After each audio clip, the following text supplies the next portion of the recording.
Welcome to the Editor's Note Comics Podcast. I think that this world, it needs men that are willing to make the hard call. Central Maine's best comics podcast, by default. Ain't no thing like me except me. Here are your hosts, Zach and Jared. And that's come with me. No. When do we start?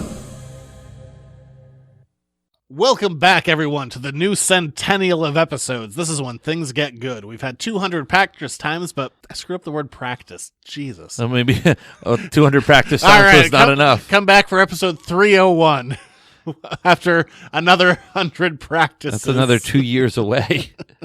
I can't believe I screwed that up. I can't believe that we've been doing this for over 4 years. Yeah, because we started with Batman v Superman. What was that, 2015? 2016? 2015. Wait, no. Same year as Civil War, 2016. Yeah, well, I just did the math in my head. 200 episodes, so you get 52 episodes a year at best, so 4 years. Yeah, and there's usually been an episode. Yeah. Welcome back.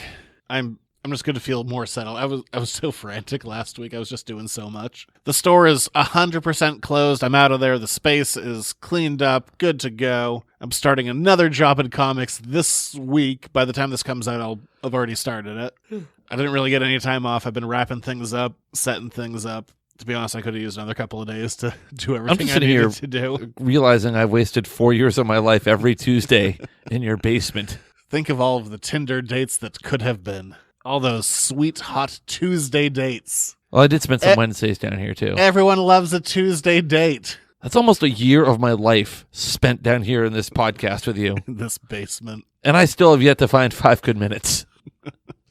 What do we got going on this week? We got the news, as we always got the news. The pop culture news, not the regular news. We don't know what the news is. It's Super Tuesday. Did you vote? Did you not? You probably should have. Well, it's Thursday now, Zach. Yeah, when it comes out, or if you're a Patreon, it's out on Wednesday. Yeah, so there you go. This week in comics history, sports reports, Jared's version of Unconditional Love for Spider-Man 2, and some trivial trivia. By the way, I could have gone in so many different directions with my love. I was doing like a mental coin flip in my brain. By the way, this coin is like quadruple-sided. So, like, what's he going to do? Is he so gonna only do, 4 sides? It's like, is he going to do Spider-Man? Is he going to do like an episode of Next Generation? Is he going to do Charlie Hunnam on a motorcycle? Is he going to do Ben-Hur? I was like, I hope it's not Ben-Hur. I don't want to watch I it. seriously had considered that. You didn't give me enough time to watch a 3-hour movie. It's actually almost 4 hours, like 3 hours and 40 minutes. Yeah, I wasn't ready for that. I was like, I hope he doesn't pick Ben-Hur. Because I know you love Ben-Hur. If I were to do Ben-Hur, though, I would have narrowed it down to the 2 action sequences. I would have only made you watch the galley fight and the chariot race. I just haven't seen it in a while. It's probably been as long since I've seen Spider-Man 2, the last time I saw Ben-Hur. Well, what else was it? Starship Troopers was on the short list. Do you like that? I didn't know you liked that movie. Oh, I love that movie. Oh, I didn't know that. I absolutely love that movie. Learned a thing. Yeah. We're all learning things. There was a couple other things that were out there. I'll get into it when we get to Unconditional Love. Well, we're going to do this another 8 times this year. So that's a good point. So I get 4 more cracks at it. You do. But if you want to jump around, we do have time codes listed down below. But let's go from there into the news. Before we get started, does anyone want to get out? It's time for the news. Mark Ruffalo has been teasing a She-Hulk appearance in the upcoming Disney Plus series, which makes sense because it's supposed to be his cousin. Yeah, well, there you go.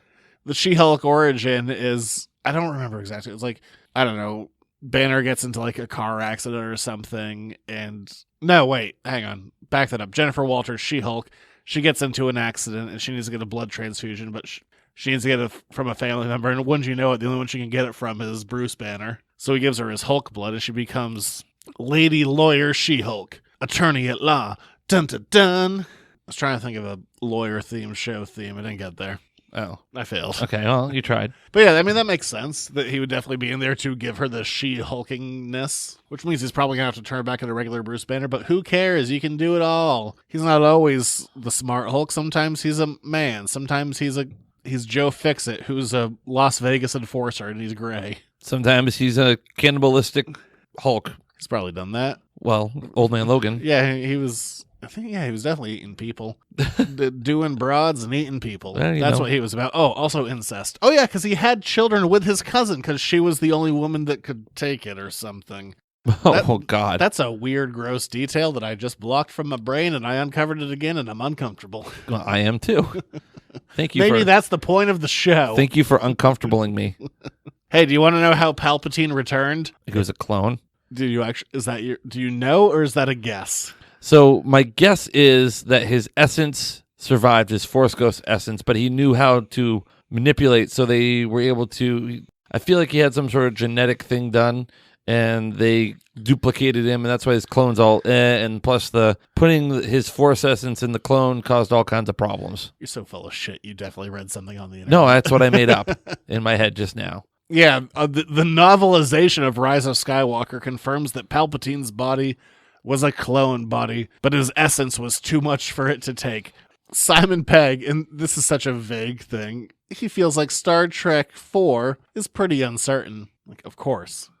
The last movie didn't do great numbers, but he's blaming a lot of that on the old regime at Paramount. They're like, look, they didn't do enough to pump up the 50th anniversary. It was undermarketed, and then also the death of Anton Yelchin is kind of a big hit to our whole group, and he's like, I don't know. I mean, I know there's talk, but I'm not seeing it. And that's not a direct quote, by the way. Yeah. And to that I say, yeah, I mean, who knows? Star Trek seems to be viable. Yeah, I think Star Trek is kind of pumped back up again a little bit with Picard. Maybe. He was saying, like, it's not doing, like, they're not going to do Marvel movie numbers, which they're not. No, nobody is. No one is. And that's, yeah. I don't know. I mean, I like that cast. I like that story. If they did more of them, I'd be 100% in. I'd be there day one by choice. Not just because of this show. Yes. Which sometimes we're there day one and I'm like, I don't want to be here. Hellboy?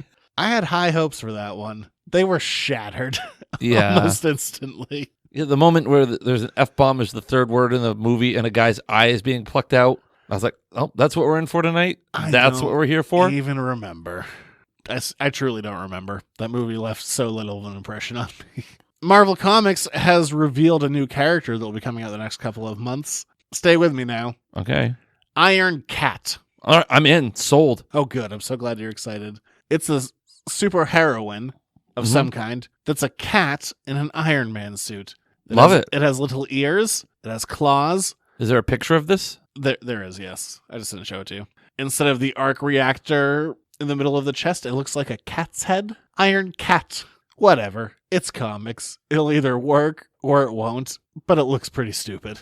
Is that it? No, it's not. That was just a cat in an Iron Man costume. That's also a cat in an Iron Man costume. Stop showing me cats in Iron Man costumes. There it is. Found it. One more cat in an Iron Man costume. There you go. Oh, there it is. There it is.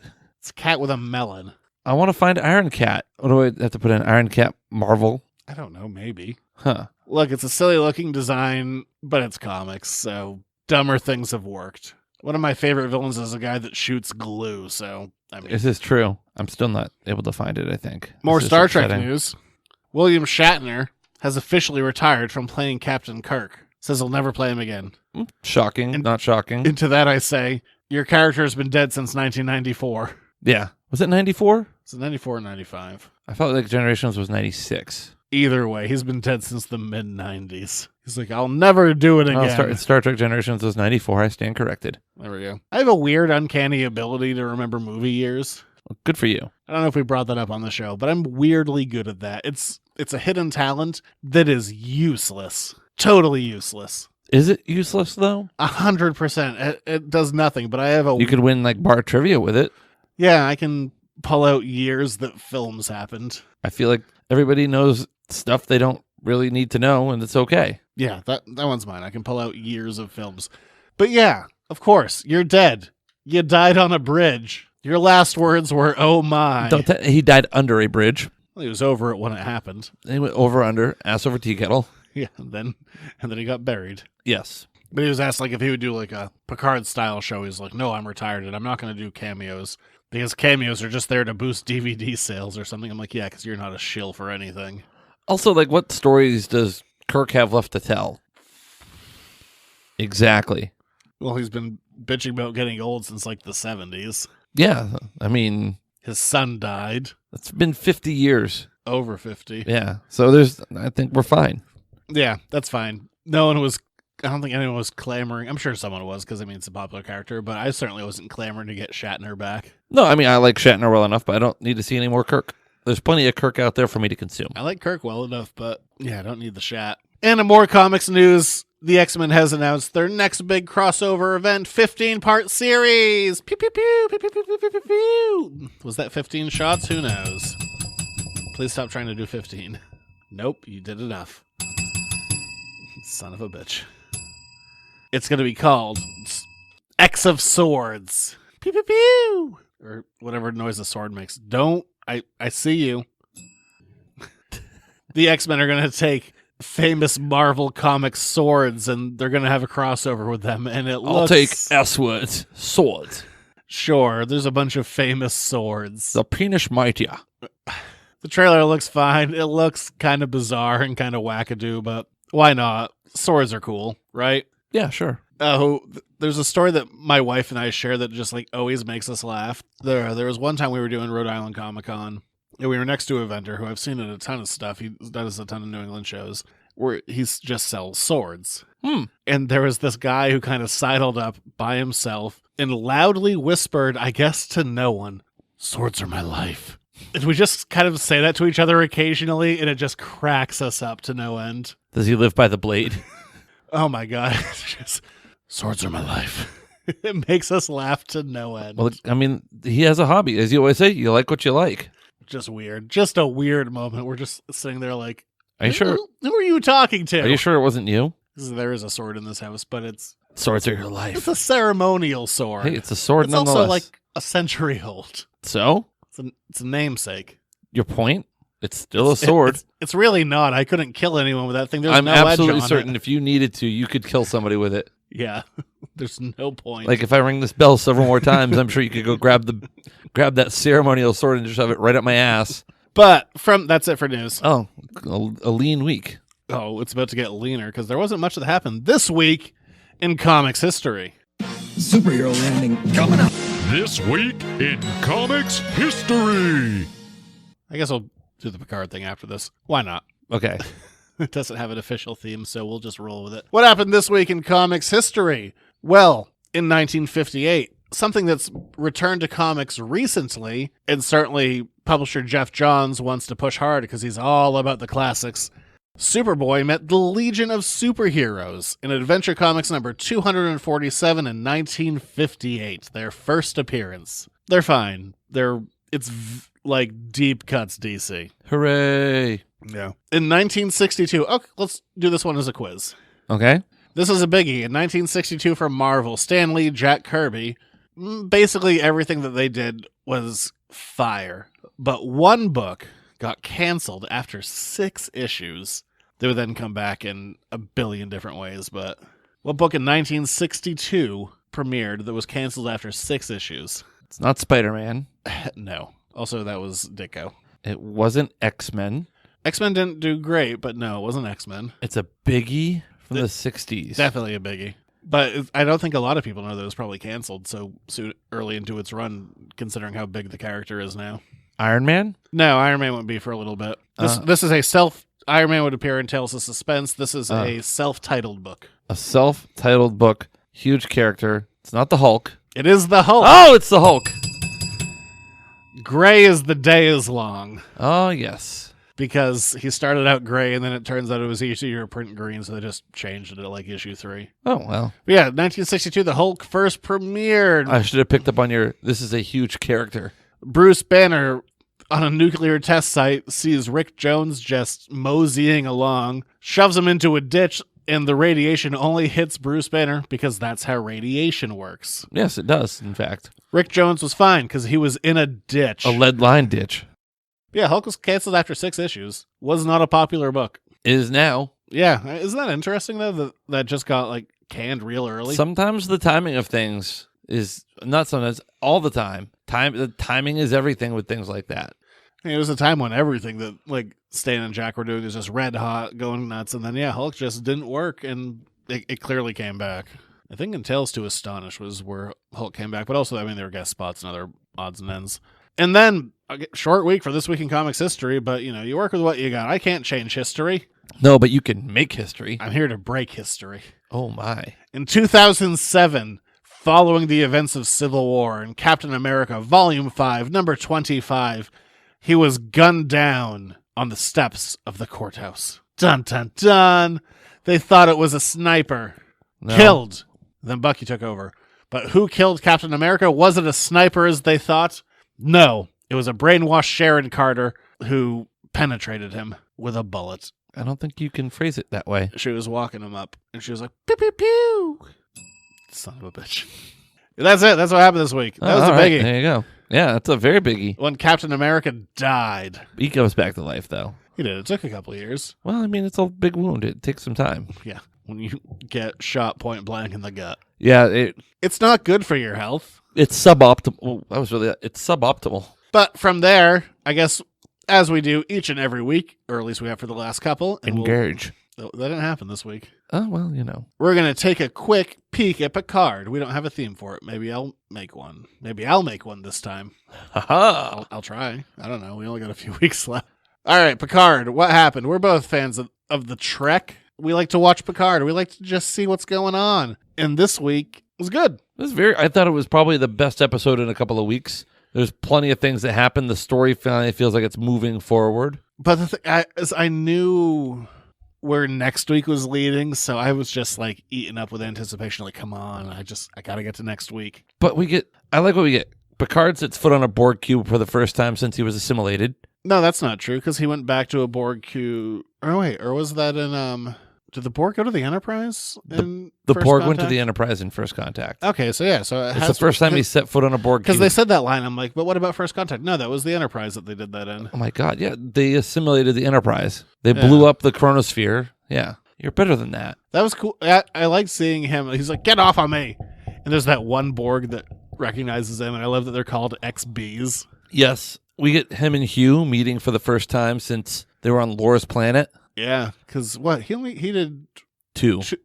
Yeah, I was gonna. It ended up being like 3 total episodes. Because it was a 2-part episode. That's what I thought. Yeah. Okay. So the one with Laura where they're on the planet and Geordi's getting his brain. Yeah. Oh my god, yes. Geordi was kidnapped. Yeah, it's shocking. What? That never happens. I love the stuff with Hugh. I love that it's almost he's really good. It's almost a moment of like healing and closure for Picard too with the Borg. Yeah, I love that he has that shift where he's like, the Borg are just a bunch of bags of dicks, and then later on he's like, oh no, they're just victims. Speaking of victims, Daj finally figures out who she is. Well, I mean, not really. She just knows that she's 3 years old. Yeah, but she kind of starts to get an understanding of that. She almost those Romulans are all about just poisoning people with radiation. Yeah, the Thalaron radiation, the red mist of death. Yeah, but she's able to like destroy the room. What's this mysterious planet with 2 red moons? What's going to be happening? Is that Soong's planet? I have no idea. I don't know. It could be Soon's. That's a good theory. I like that theory. Thank you very much. But I mean, nothing. I knew it was coming up, and nothing pales in comparison to my excitement about this week. Oh, yes. This is what I've been waiting for. Well, also, we needed that climax where the crew and Captain Picard get split up. His Romulan ward is going to survive his killing of everybody. Yeah, I mean, this is the Act 2 break. This is, if we're looking at this as one big story, this is the all is lost moment. Yeah. Hugh's probably dead. Hugh doesn't survive. I bet he does. Well, he could. I mean, he still has Borg components. But next week, it's Riker and Troy.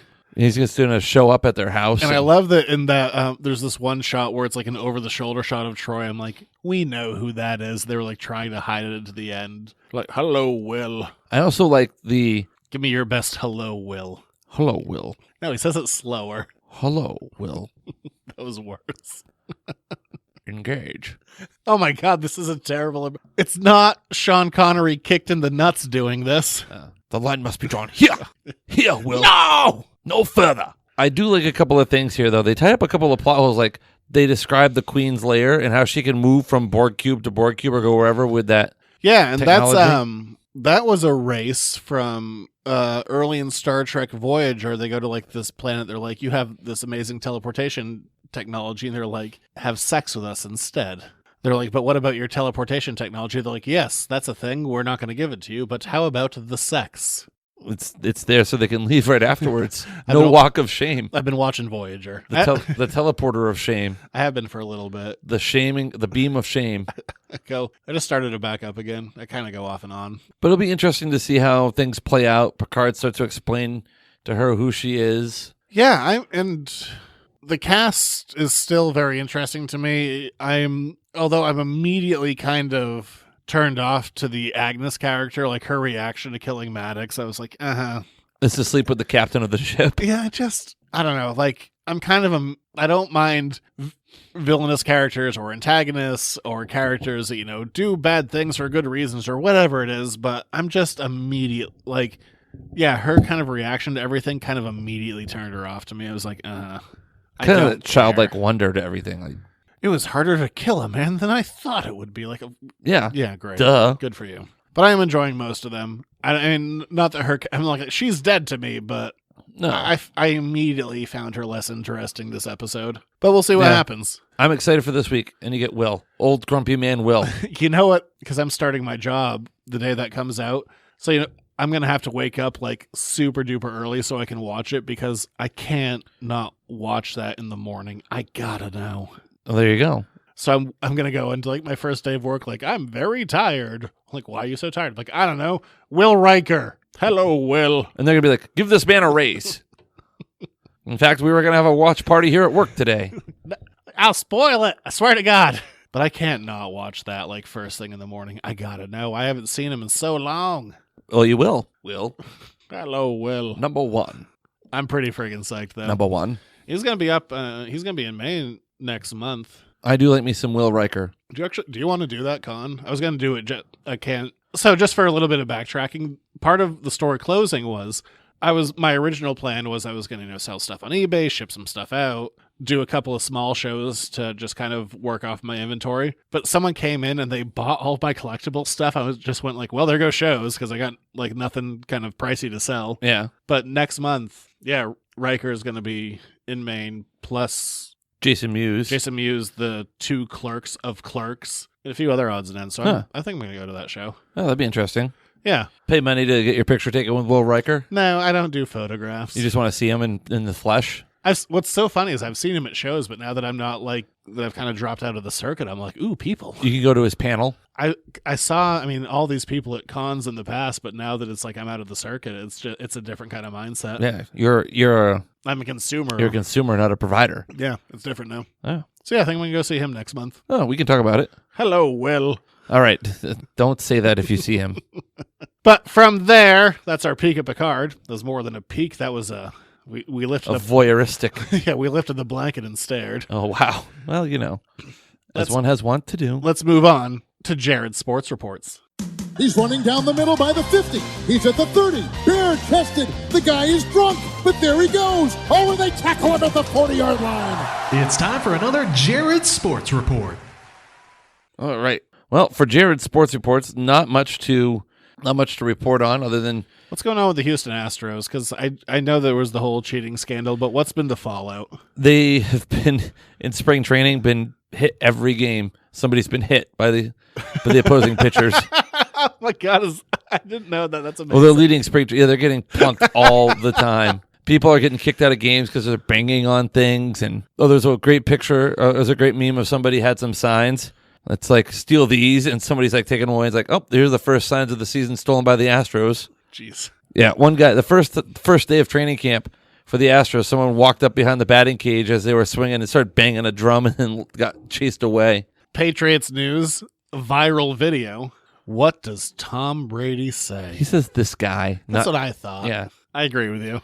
Also, people are like, it looks like he's FaceTiming with Mike Vrabel. So what if he's FaceTiming with Mike Vrabel? Although that could be that actually, if he ends up in Tennessee, they could claim tampering. So I only know the base level of football. When does actual trade season start? Free agency starts, free agency, I want to say it's the end of March, but I can't remember. The combine's going on right now. Let's see. Everyone's working out.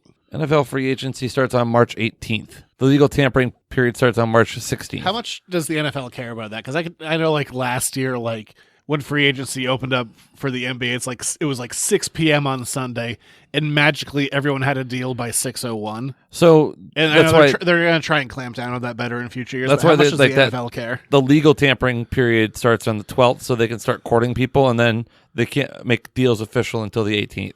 Okay. So Where do you stand as more? he's going to stay in New England. They've got to. All right. If they get him some pieces, I think he ends up staying. I think it's the safest thing. Again, two things: like there's not going to be much action or movement with free agents until Tom Brady moves, or people move to New England that look like they're pieces that are going to keep Brady in place. Plus, I mean, the other piece is like the CBA coming up is a big deal. You know, is it going to just be is it going to get ratified? If not, then the players are on pretty much a 1 year contract till they go on strike. So Brady wants a multi-year deal. Who's going to be willing to give him a multi-year deal, and can he get one? If the CBA isn't ratified, then he's going to have to settle for a 1 year deal. Is he looking for more than 2 at this point? I think it's at least 2. He wants to play at least 45, and he's 42, almost 43, so 2, maybe 3 years. Okay. Who knows? He knows. I'm sure he knows. And he wants top-level money. He's been taking the hometown discount for over 15 years. I mean, why at this point? He has like generational money. I think it's the ego stroking to know that I'm valued at this. But the consequence of that is if they do that, the Patriots notoriously are not known for being overspenders. Is there a vet minimum in the NFL? Oh yeah, I don't know. I don't Absolutely know the NFL there is, that yeah. well. I'm learning. oh yeah. There's a veteran minimum. This is how you learn about comics. I learn about the NFL. I can tell you basketball pretty well, but the NFL. Yeah. Let's see. Veteran minimum salary is, well, it depends on how many years you've been experienced. 10 plus years experience, the minimum is $1 million. That was back in 2018. So That's a low minimum. But the rookie minimum is 430, was 480, is a little over 500,000, but they're going to increase that. So that's the old CBA anyway. So anyway, What else is happening in sports? Jason Tatum was the rookie, he's the player of the month in February. Yeah, for the Eastern Conference, no surprise. Yeah, shocking. And he found out on his birthday. Averaging over 30 a game. Yes. Even on the game versus the Rockets, which was not a great performance, he still managed over 30, which was, I mean, he missed so many shots. They were also trying to force it way too much, which might have had something to do with the loss. Yeah. Rough game. Rough overtime loss. Sad times. Did you see how it went into overtime, though? No, I did not. Boy. They should have won it just by how thrilling the end was. So they're down by 3. Tatum gets to the free throw line. It's like 3 seconds to go or something. Like, all right, he's got to make the first, miss the second. Mm-hmm. Misses the first. Not intentionally, just misses it. So now you got to miss the second. He intentionally misses the second. It gets batted around a bit. We're down to tenths of a second. Jaylen Brown picks it out outside the 3-point line. Boom, drills it. It was like, oh my God, it was amazing. It was just a thrilling moment, but then they lost in overtime. You know what's fun about that game, though, is, as I've stated on the show before, I think I said it last week, I'm not a fan of James Harden. I don't like his style of play. Yeah. Well documented, you don't like him. I don't like that every time he thinks that there's a call against him, he throws up his arms like he's a tiny T-Rex. He's like, wah! There's also a photo going around. I can't tell if it's ass sweat or if he's sharded, but that was kind of funny. Maybe don't wear white shorts in a basketball game. Well, he has no choice.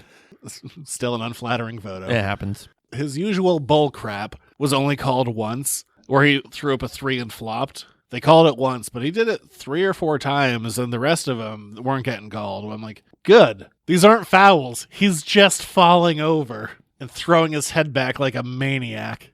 So it was nice to see his usual crap not getting called. Well, there you go. Yeah, Celtics, at the time of recording, are half a game behind Toronto. Fighting for the 2 seed is really the battle right now, so we'll see. Still a whole month and a half. Yeah. Do you see the Spike Lee thing? Oh, he and the Knicks are getting at it. Which is weird. I'm confused by this. Oh, the Knicks are terrible. They're making enemies of everybody. Yeah, James Dolan, the owner, I guess. But there's also a new head of basketball operations that just started. But like Spike Lee came in like the entrance. He said, and there are dueling stories here. He said he came in the same entrance. I've been coming in for 28 years, and he was told that even though he was in the arena, like at floor level, that he needed to exit and come back in the VIP entrance. Oh, wow. And he went on First Take, and then the Knicks put out a press release that was like, this is laughable. I'm like, maybe word that differently. Yeah. He's one of the probably 2 biggest celebrity basketball fans out there behind like it's like Nicholson and Spike Lee. So I don't know. It's weird. It's just a weird thing that's unfolding. And he's like, I'm not going to switch teams or anything, but I'm not going back this year. In the last like 30 years, I've literally spent $10 million on Knicks tickets, which is mind-boggling. Yes. That's a lot of money, actually. I know. Especially on a losing team. On one of the worst-run franchises in the NBA, their value has always been high, and they're always profitable despite being terrible and terribly run. I think the easiest point to look at is like, they ran Phil Jackson out of there like he was a joke. Phil Jackson. Bananas. Bananas. I don't know. That's just a weird story that's unfolding. It just kind of like, was like, why are you guys like weirdly harassing? Why do you suck at everything? You're literally harassing your brand manager, your unofficial brand manager, the guy who is the face of the team more than anyone else. Just weird. Just a weird story that will, unfold more over the next week, I'm sure. Well, there you go. The hell's happening in hockey? I haven't watched a hockey game in a while. I haven't watched in a while either. So. All right, then there we go. We don't know what's happening in hockey. I guess I'll tune in for next week. I'll get some updates. The playoffs will be fun, Yes. I guess. There it is. I watch the playoffs. I love playoff hockey is the best hockey. I like hockey in general. It's just I can't. I also feel like hockey game 7s, elimination games in hockey are some of the best sports to watch. I just can't love hockey and basketball at the same time. Basketball wins. I feel like a game 7 in hockey is much better than a game 7 in basketball sometimes. I mean, you're just talking playoff environment. It all depends. Yeah. It all depends. There's been good. There's been bad. You know this. It all depends on the game. It all depends on what wackiness happens. Exactly. But still. That's when the refs really ease up on foul calling. But I mean, hockey, it's just a physical game. Yeah. Lots of passion behind it. All right. That's that. All right. So I guess we're moving on from Jared's Sports Reports. If you are new to the show, what we are doing this year, last year we did the year of weird crap. That's true. And this year is the year of unconditional love. Once a month, with the exception of October and December, we're going to sit back and talk about one of our favorite things in the world. Last month I did mine. This month Jared's doing his. And his choice for the thing that he loves unconditionally is Spider-Man 2. So it's time for a review of a movie that came out a while ago. Now might be a really good time for you to get angry. That's my secret. I'm always angry. It's time for an Editor's Note podcast review. Talk to me. Why do you love this? I don't know. There's a lot of reasons I love Spider-Man 2. Like, Spider-Man was great, the first one. I was a huge fan of it. It was one of my favorite movies. And I mean, I can contest to it. Like, when it came out, like, the Spider-Man movies, when they came out, like, those were like, you're like, I love the Spider-Mans. I do. But for me, Spider-Man 2, especially on a rewatch, it still holds up, but B, it's like almost a perfect superhero movie, especially for like Spider-Man, the character Spider-Man. He is trying to balance everything in his life.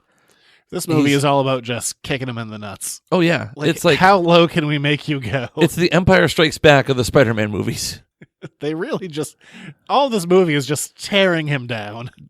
Like, he's in love with Mary Jane, but he can't have her. He loses his job at Pizza Time. Oh, no, that's the third movie. It's Joe's Pizza, which Joe's Pizza. It's a real location in New York. I've never been there, but it is real. Oh, yeah, that is the second movie. Yeah, Joe's Pizza. I get that confused. You got the guy from Chappelle Show. Hey, he stole that man's pizza. Yeah. And then Emily Deschanel from Bones is there. She's like, I'm not going to get this, because there's a lot of weird people who are going to become famous later who weren't quite famous Hal in Sparks. this movie. Who is that? He was the guy in the elevator. He's like, nice Spidey suit. I don't know who that is. Oh, yeah. I believe you. Is his name Hal Sparks? I do not know, because it's Hal something. All I know is he has an earring. And it rides up in the crotch a little bit. You know what's so funny about that? That line really stood out to me. Yeah, it's Hal Sparks. So the idea that the Spider-Man suit rides up the crotch a little bit, as a man who has vended many a Comic-Con. I think it says a man who's worn many a Spidey suit. Well, I've seen a lot of store-bought Spidey suits, and boy, you don't want to see anyone in profile. Some Spidey knuckle. Oh, I'm real aware of this Spidey sense is tingling. Sometimes. You don't want to be seen in those like store-bought Spider-Man suits in profile, because I am aware of every little bit you're packing. Every little bit of your web slinger. Yeah, no, it's real obvious in profile. I'm like, that's just what that is. You've got to look back to the movie. You've got a great villain with a legitimate motivation. You don't like Doc Ock in this movie? I like him a lot. I'm going to really argue against legitimate motivation. That was something that was really forced. He's got good motivation. Well, okay. No, he doesn't. That is actually this movie overall is a great movie, and it still really holds up. It kind of clips along at a good pace. The soundtrack is the soundtrack. It's bopping. The opening credits. I love the opening credits. Oh, with the comic Ross. panels of everything coming back from that's all Alex Ross paintings, and I mean he's the best at what he does. And what he does is very nice. Flipped it, but yeah, let's talk about Doc Ock's plan. First of all, he does a trial run in front of a bunch of investors. Yes. He's never done this before. Because if he had, he'd have like a million little pinpricks in his back. Like, this is his first go around. And he's going to create a little sun. He's like, all right, at least I have on these goggles. But I'm creating a sun, so, all of my flesh is burned off instantly and I'm dead. But he has the power of the sun in the palm of his hand. There was a deleted scene from Into the Spider-Verse where that version of Doc Ock was saying that at the end, like when everything was going crazy. But they cut it. So, first of all, his son, I mean, that would just murder him immediately with radiation and heat. But Suspend your disbelief. It's a comic book movie. Hang on. It's a little hiccup. This is the thing I love. This is unconditional love. You're right. But then his arms take him over. These hippie eco-terrorists, because he's like, what are we going to do? And they're like, create reusable energy. He's like, yes, that's so evil. We'll create reusable energy. You damn hippies. And then he's like, how are we going to do it? They're like, go rob a bank and then buy the supplies you need. I say, cut out the first step of that plan and just steal the supplies you need. If you're going to be robbing random bags of gold from a bank, just go steal the stuff. You're adding an unnecessary extra step. And then at the end of the day, what do they really want? He's like, no one can stop me now. You'll just bring the police. All he's doing is creating reusable energy. It's not an evil plan. He's not holding the city hostage. He's making some energy. But they treat it like it's this great evil thing. And I don't really think he has motivation. He's just like, the metal arms, the metal hippies told me to do this. Of the 3 Spider-Man movies, he's the best villain, though. Oh, it's a great performance. Yes. Fantastic performance. His plan is just stupid. Because he doesn't really have a plan. His plan is... And Green Goblin had a plan? Willem Dafoe's Green Goblin had a plan other than just raise mayhem? Yeah, I mean, that's kind of what his character is all about. He's just, I'm going to blow some stuff up. I'm going to blow up some old men, disintegrate them into terrible CG skeletons. Okay, well, anyway, back to what's great about this movie. Hang out on a roof. What's great about this movie. I like how you didn't really fight me on his plan is stupid. I'm looking at the things I love. Sometimes when you love something unconditionally, you look past some warts. All right? But like the journey, the character arc that Spider-Man and Peter Parker engage in on this, top to bottom, is wonderful. Well, it's not really a top or a bottom because he's a little bit impotent. He loses his powers. He should have died when he fell off that building and into a car. Which time? He falls so many times. But he keeps getting back up, and that's the point. Although the freeze frame part where he's putting his glasses on and he's like, everything's bright and cheery again, is a little weird. Also, speaking of Doc Ock's plan, sorry, this is the last bit on that. Okay. Harry's like, you need to find Peter Parker. So what does he do? He throws a car at him. No, he needs to find Spider-Man, not Peter Parker. No, he has to find Peter Parker so Peter Parker can tell him where Spider-Man is. Oh, yeah. So he finds Peter Parker and he hurls a car at him. And if he wasn't Spider-Man, he would have died. Well, technically at the time he didn't have his Spider-Man power at him. This is also the best J. Jonah Jameson, by the way, of the entire series. I've said this before, and I'll say it again. J.K. Simmons as J. Jonah Jameson is the best casting for any comic book character ever, hands down. I love the deleted scene where he's dancing around in the spider suit. Speaking of that, this is another negative. Oh, God. I don't know. I didn't shit on your thing that you loved.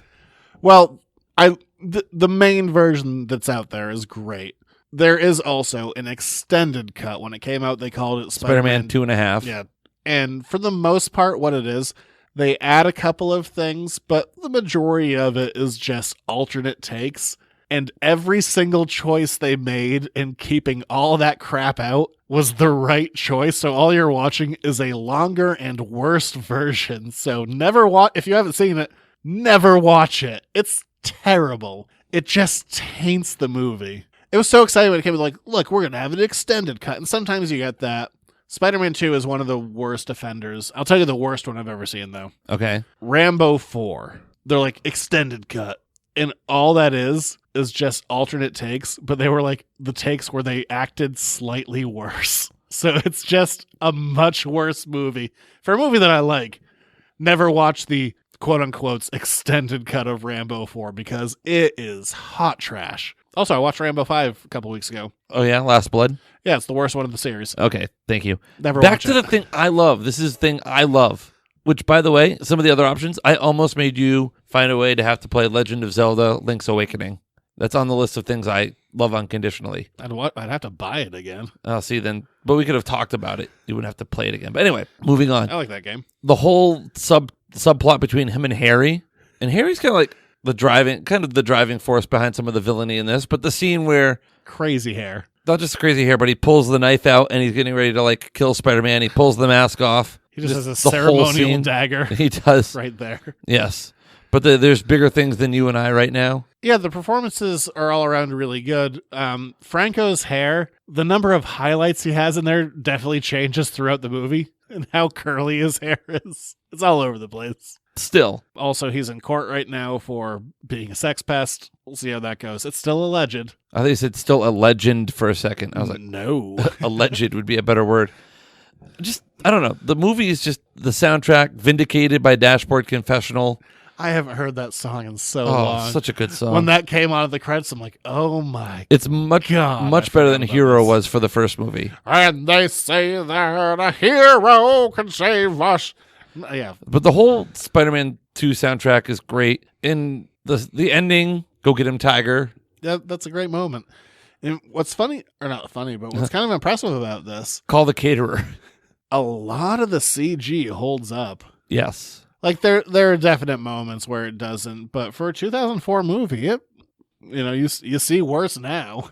That's what I've written down. Oh yeah, everyone's hair is weird.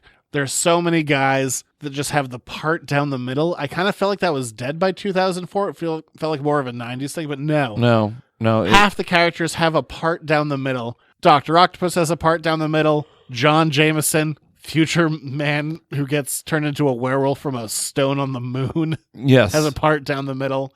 My son, the hero. The majority of the women are wearing midriffs. I'm like, were midriffs that big back then? I guess. Yeah. We're far enough removed that it's kind of like shocking to just see kind of the culture differences. Well, I mean, we're going on almost 20 years. Yeah. Doesn't feel like it, but yeah. No, I just, for me, I feel it's my favorite of the Spider-Man movies in that original trilogy. Peter's story arc, his journey in that movie, I really enjoy that. The whole great power comes great responsibility. Like I said, the opening credits, the opening titles are magnificent. I love how Aunt May goes from like, Spider-Man's a menace to like, look, I know it's you. Maybe go be Spider-Man again. Yeah. I'm going to give an unnecessary monologue that only makes sense if I know the truth. Exactly. Henry, or whatever his name is, like, Henry believes in a hero who has to give up the things he wants the most, and maybe that hero's been gone for like 2 weeks, and he should go back to doing the thing he does just to be a hero. But like he has to hit like rock bottom in order to... Yeah, and Spider-Man No More, of course, the recreation of the John Romita Sr. cover from number 50, yeah. I think that's number 50. I'm pulling this out of my ass off the top of my head. Out of my ass, off the top of my head. It's coming from every end of my body. That's a terrible thing to say. So no, I shouldn't have mixed those two phrases, and yet I did. So would you say give it a rewatch? Yeah, it's still. I haven't watched it in like 10 years. It's still really good. There's a lot of fun to be had in there. I also feel like Rent. I like those characters in this movie. I don't like them in the next one. They Yeah. got played up a bit too much. But yeah, what are they, like Armenian or something? Yeah. His weird landlord. I also felt like in my rewatch this time, I'm like, I feel like Robbie knows that Peter Parker is Spider-Man. Like they're having a conversation with Jonah, and he's just like looks at Peter's like, where was Spider-Man? He's like, I don't know. And then it just cuts back to Robbie just staring at him for like 4 seconds. Oh, yeah. I'm like, he knows. Oh, he knows. Everyone knows in this movie. We got Elizabeth Banks before she blew up. Yes. She's great in her role. Take the pills. Not that one. Oh, that's the third movie. Yes, it is. But still. Yeah, I mean, she is a lot of fun. And you can see, like, the steps to her kind of like blowing up, because I mean, what, the next year would have been, because this is 2004, so the next year would have been 40-year-old virgin. Yes. And I feel like that was kind of her kind of crossing that line into stardom. Yes, it was kind of the beginning of that. I think there were a couple. Oh, Daniel Day Kim pops up in this, from probably best known from Lost and Hawaii Five-0, or like 10 episodes of Angel as well. But he's kind of a fun one. You get Picard's love interest from Insurrection in there. Oh, yes. Which is weird that she's never brought up again, because like Octavia spends like the first half of the movie being like, this is my wife and I love her so much, and it's all about love, love, love. And the second she's dead, never mentioned again. Oh, yeah. And she dies a horrible death. Yeah. How's she the only one destroyed by those shards of glass, by the way? I also love when Peter's like, I'm going to recite poetry to you, Mary Jane's just like, what the hell is this? Shut up. Which is a great moment. And I'll just throw it out there for the fun of it. Tobey Maguire, also apparently deeply unlikable. Really? Supposedly he wasn't supposed to come back for this movie. He had a back injury, and Jake Gyllenhaal was cast, but then he was able to return. There's also talks of monetary disputes. But in the first movie... That's where the joke, my back. Apparently not. Oh, that's what I've always been told. But there was... this is going back a couple of years because the show doesn't exist anymore. On the Pete Holmes show, when he had a talk show, he had Joe Manganiello on, however you pronounce his last name, the guy who played Flash Thompson. Mm-hmm. And I guess people on the crew were like offering him cash, like in their fight scene, to accidentally miss and really punch him in the face. Really? Wow. Because he's very unlikable, apparently. So of the cast, we have someone who's unlikable, someone who's in court for sexual misconduct. Oh, you know what else I like in this movie? What? Transitioning from that. It's not a transition. I'm just moving from one thing to another. I actually love the transitions in this movie. Oh, the wipes? I like going through like the spider symbol. And I love the camera movements in here. I like when there's a crash, they do the quick zooms, and I love the horror sequence. And I love like shooting through things. Like that was something Raimi kind of did practically in the Evil Dead stuff. Like the evil would like pop through the back of the car and pop through the front of it, and it's all being run on a cable, but you can't see any of it. So I just love seeing his continuation. Bruce Campbell is great. Oh, he's great as the usher. But I love the style of this movie. It's definitely stylized and it works great. Yes, agreed. Some of the bit players don't work well. There's a couple of times where it's just like characters that just have like one line. I'm like, that was a terrible read. Like I think the two that kind of stand out the most is that there's a woman earlier, like there's a car that flies through the air. Spider-Man catches it with his web, and a woman comes out. She's like, "It's a web. Go, Spidey, go!" And it's just a terrible read. Kick his ass, Spider-Man. Or after he saves a kid from the burning building. So there's a firefighter that comes up. He's like, "Some poor soul was on the 4th floor and lost their life." I'm like, that is a terrible line read. Do it again. Also, Tobey Maguire ugly cries. Oh, he doesn't. Yeah, I mean, he makes weird faces, especially during the train sequence, which is probably the best sequence of the movie. It's one of them. It's up there. That's a great sequence. Although shot in Chicago because New York doesn't have an elevated train. Like that's been going on in movies for a long ass time. Yeah. Anyway, it is weird when they like carry him and I'm like, yeah, I get it. It's a Jesus moment. And he has put his arms down. But like, he had to take his mask off because the eyepiece got melted. But he puts it back on. And then there's a guy. He's like, he's no older than my son. I'm like, bitch, he's the same age as you. You're both 35. Wow, you're really trashing on the thing I love. No, I this is a great movie. Yeah, it was a solid choice. I really almost did go with Starship Troopers, though. Not gonna lie. I haven't seen that in longer. Do you want to know more? Oh, here's one more thing that I don't like, but you can find a workaround if you want. Okay. How much he just punches Doc Ock in the face, and he just doesn't immediately pass out or die. A lot. Like, I can understand, like, if he's hitting the arms or something, but if he's just punching him in the face, he's just a guy. Maybe the strength of the arms inside of him, I don't know. There's a time in the comics where Peter Parker died, Doc Ock took over his body. So he has the powers of Spider-Man, like, in Peter Parker's body. One of the first things that happens is he fights the Scorpion, and he's just fighting as he would normally fight, and he didn't realize how much Spider-Man was pulling his punches. Like, he clocks the Scorpion and fully rips off his jaw. Ow. He's like, oh, oh, he's been pulling his punches all this time, and I never knew. I didn't realize he was this strong. Yeah, he's very strong. Yeah, like fully rips his jaw off. So I don't know. I mean, you could argue like he's pulling his punches, but at the same time, when would be pulling these punches, it would be like him trying to kill Aunt May, him trying to kill Mary Jane. Stop getting kidnapped, Mary Jane. That's a weird trope. You know what else about this movie? Like, there's not a lot of clunky exposition. No, there's almost none. Yeah, no, it flows pretty smooth. I mean, that's the fun of getting to build off of an origin, because origins, you gotta... The exposition in the first one is very clunky and... Yeah. All right. Time for Trivial Pursuits. You're like, I'm done talking about this. Yes. I said I liked it, but I'm done. Don't make me not love it. Yeah. All right. So we're going to move on from an unconditional love thing. Fantastic movie. Still holds up. Absolutely. Please. I loved rewatching it. I haven't seen it in a long time. It's also funny how long it's been and how much I still remember just everything. Like going from scene to scene. I'm like, oh yeah, I remember all this. It's been a while, but still good to come back. Yes, it is. Eat your green vegetables. Oh, shoot. I didn't do a transition to Jared's sports reports, and I wrote this down specifically. Oh, well. What was it? Well, it feels like a waste now. Oh, well. From the 2008... Will it hold up next week? I mean, it wasn't a good one. Oh, okay. So I'll just do it. Okay. From the 2008 Vertigo series Air to Air Jordan, it's time for Jared's sports It's probably reports. better that you didn't do it. It's probably better you that forgot was a to good do one. it. Yeah. Yeah, I forgot. Sorry, guys. But you heard what I wrote down. Sorry, not sorry. It wasn't good. No, it wasn't. All right, but to finish off the show, we are going to move on to Trivial Trivia. We've been doing this because after last week doing a bunch of questions, our mailbag is empty. So if you want to write us questions for us to answer on the show, well, you need to send them in to editorsnotecomics@gmail.com. But to fill the space, we're going to do Trivial Trivia. Right now, we're working off of a Batman pop quiz. Probably next time we do this, I'll have to introduce something other than Batman if people, don't care about Batman. Yeah. There's only so much Batman you can take. Yeah, but we're going to do that for at least once more. All right.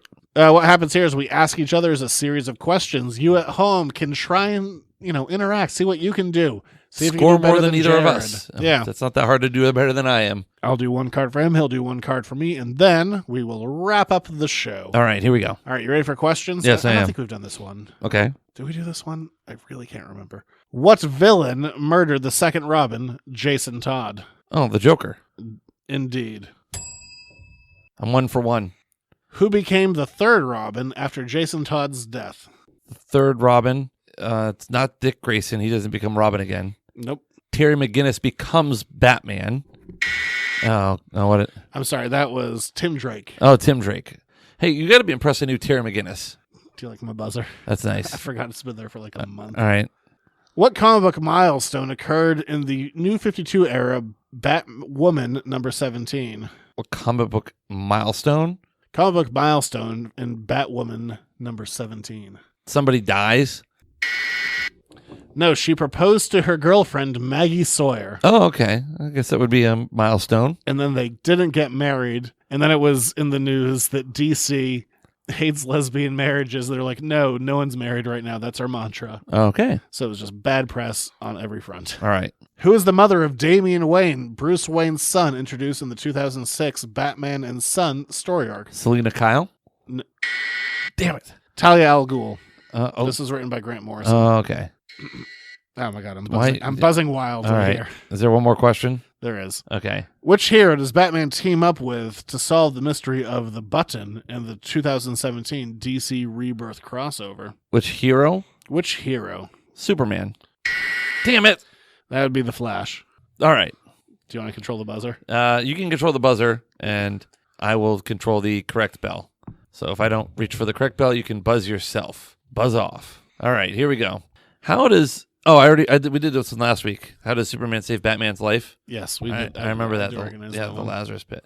Modern age villain Mr. Toad is a member of what Gotham City criminal organization? Mr. Toad. I don't know. The Circus of Strange. Oh. Who gave Batman the kryptonite ring in his possession? Lex Luthor. Am I wrong? Yeah, you're wrong. Ah, damn it. Superman. Damn it. What is the name of Bruce Wayne's son? Damian Wayne. What injury does Batman suffer at the hands of Bane during the 93-94 Nightfall story arc? Breaks his back. Who shot and killed Talia al Ghul in the final issue of Grant Morrison's Batman Incorporated series from the New 52? I don't know. I haven't read that. Who would... Ra's al Ghul. Kathy Kane. Ah! Damn it, Kathy. Well, 2 for 5, though. Not bad. What's funny, I could have cleared your board. I hit a harder one. Oh, yeah. Oh, well. It should be that way. It's just the draw of the card. It is. Did you like that? That's what we did. That was Trivial Trivia Batman Edition. Maybe we'll do a different one next time. I've not gone over. I've always gotten at least one right. Proud of you. Me too. All right. That's about it for the show. We're back. We're in the new 200s. All right. If you like the show, go to patreon.com/editorsnotecomics. $1 a month gets you this show a whole day early. Plus, you also get spoiler and spoiler-free reviews of new editions of Buffy, Firefly, and Angel. You can visit Zach on the internet. Not in the store, because that... He's on Twitter. It's all good. He's on Twitter at Editors Note Comics. I still am. I got to get better about it. I got to find my groove into tweeting now that I'm not an entity. And you can still email us your questions at editorsnotecomics@gmail.com. I think that's all your presents now. Yeah, I guess. The Instagram's dead. The Facebook was never really alive. It's the other way around. The Facebook I posted on at least once a week. Oh, okay. The Twitter lives. The Instagram has been long dead. The Facebook is now dead. Yes. Somehow I'm still racking up likes on the Facebook. I'm like, why? People are reviewing your store. Very spacious. Well, if you're going to review anything, review this on iTunes. There you go. Rate, review, subscribe. Yeah. Pump those numbers up, baby. And you're on Twitter. At Junior Rich. We'll be back next week. I think next week is going to... It's going to be something shitty. It's going to be unpleasant. Oh, no. What is it? I teased this before, like, I don't know, 4 or 5 weeks ago. But I think it's time to do the making of the Coming Out of Their Shells tour. The documentary of the Mutant Ninja Turtles tour that they had in real life. I haven't seen that in forever. It's going to be terrible. We'll be back for that. Stay classy, space cats.